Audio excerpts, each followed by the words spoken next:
Olá pessoal, sou Thiago Pittini, drapple.com.br. Bem-vindos ao 180º Dr. Apple News. Caramba, estamos chegando longe com esse resumão de notícias aqui toda sexta-feira para vocês.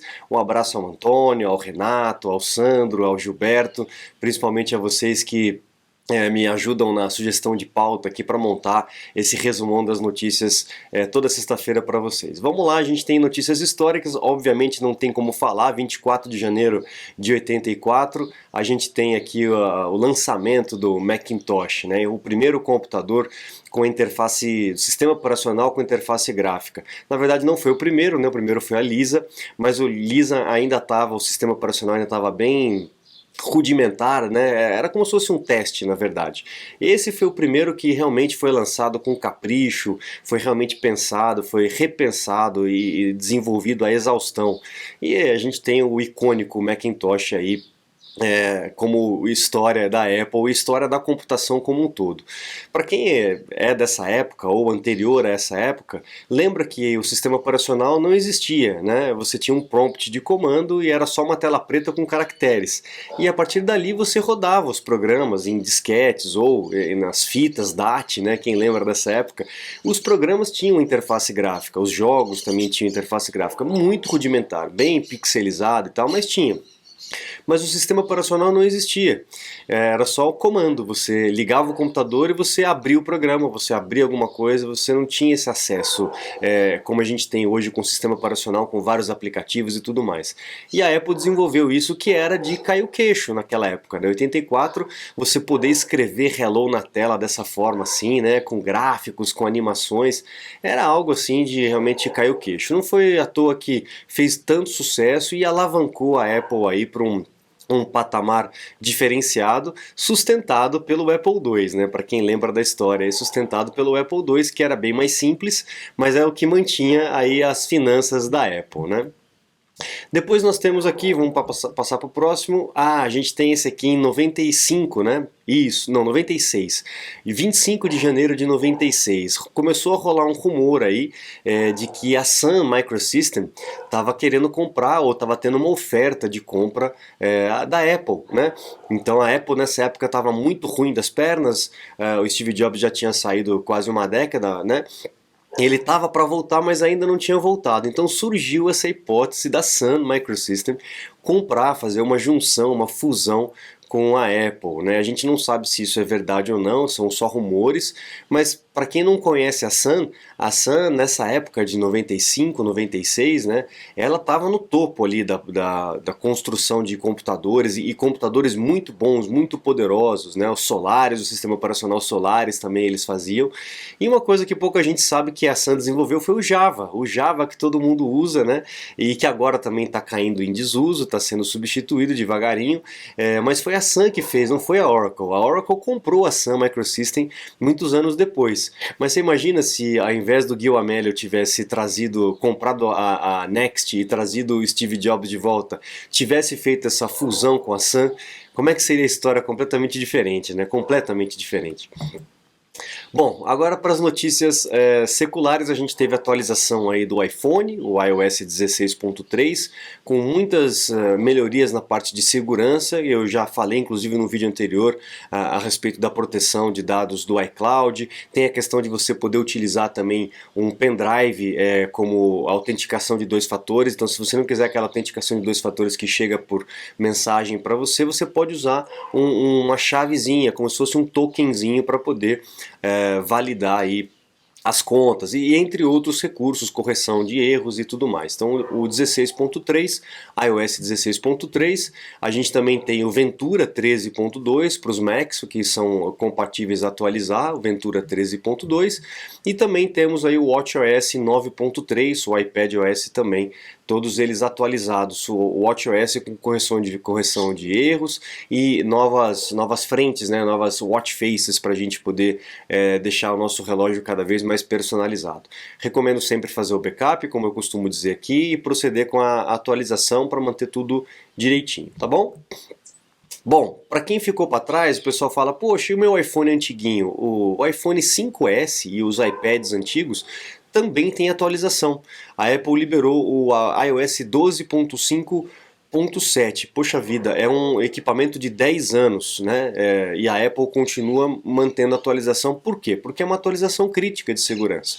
Atualização crítica de segurança da renderização do Safari, do WebKit do Safari, porque pode haver alguma execução de códigos maliciosos nesses equipamentos mais antigos ali com o iOS 12.5, né? Então a atualização é necessária tanto para o iPhone quanto para o iPad desses mais antigos, a partir do iPhone 5S. Então se você tem, também faça o backup, faça a atualização para que você tenha segurança, tá? Então lembrando que mesmo que você esteja com equipamento mais antigo, a Apple continua de olho para ver se alguma coisa pode ser melhorada nessa questão de segurança. Quando é algo muito crítico, ela lança atualização, tá bom? Teremos também atualização aí pro HomeKit, né? O aplicativo Casa, para quem usa automação, está cada vez mais comum hoje em dia, né? A gente ter equipamentos que tenham o HomeKit e que possa fazer o controle através do iPhone, do iPad, do Apple Watch, do Apple TV, né? E também fazer automações na casa, né? Acender uma luz em determinado horário, apagar uma luz em determinado horário, descer uma cortina, abrir um portão, ligar uma banheira, enfim, é uma infinidade de coisas que a gente pode fazer. A Apple está preparando uma remodelação desse aplicativo do HomeKit Architecture do iOS 16.2. Então vamos aguardar o que vai acontecer aí, porque pode haver uma atualização e sempre que há atualização a gente fica na expectativa de que as coisas melhorem, né? Às vezes algumas coisas melhoram, outras coisas pioram, né? Mas na maioria das vezes as mudanças são para melhor.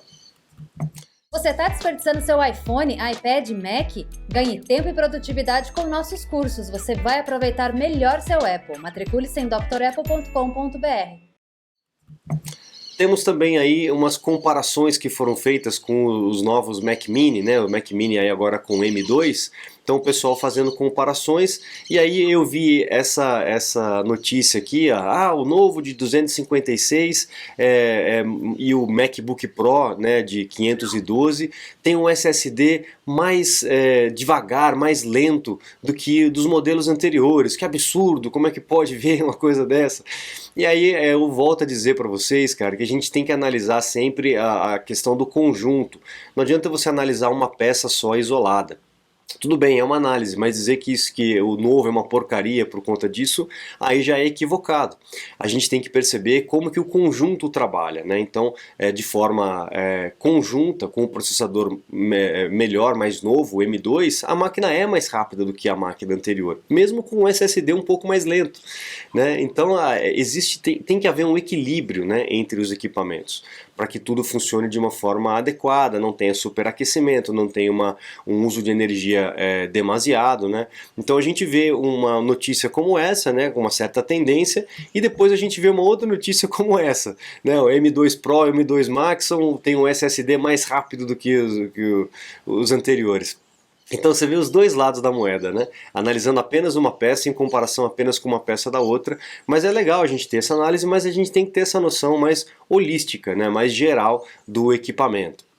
Então aí as máquinas M2 estão sendo muito bem avaliadas, e eu recomendo sempre, se você tem um Intel, sai correndo e compra o Apple Silicon, porque eu tenho certeza que você vai ficar muito, muito satisfeito. A não ser que você ainda dependa de coisas que só rode no Intel, aí não tem jeito, tem que correr para poder trocar esses aplicativos, o Windows, por exemplo, né? A gente já tem o Windows ARM, mas ainda está em teste, né? A Microsoft não tem muita pressa para fazer isso. Vamos ver, porque as coisas estão mudando, a gente tem visto fabricantes de PC já mudando seus processadores para esse tipo de arquitetura. Veja bem, não é que os PCs vão utilizar os processadores da Apple, é que os PCs vão utilizar processadores de PC com uma arquitetura da ARM, e aí tem que haver toda uma diferenciação da codificação do programa, do sistema operacional, né? Uma linguagem completamente diferente, linguagem de máquina, né?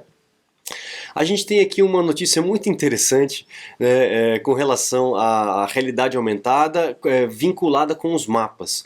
A gente tem um problema muito grande com relação a mapas, porque eles estão constantemente desatualizados, né? Muda uma rua, muda a mão, etc. e tal, e os mapas nunca estão 100% atualizados. E aí existe uma empresa, deixa eu ver se eu lembro o nome dela aqui,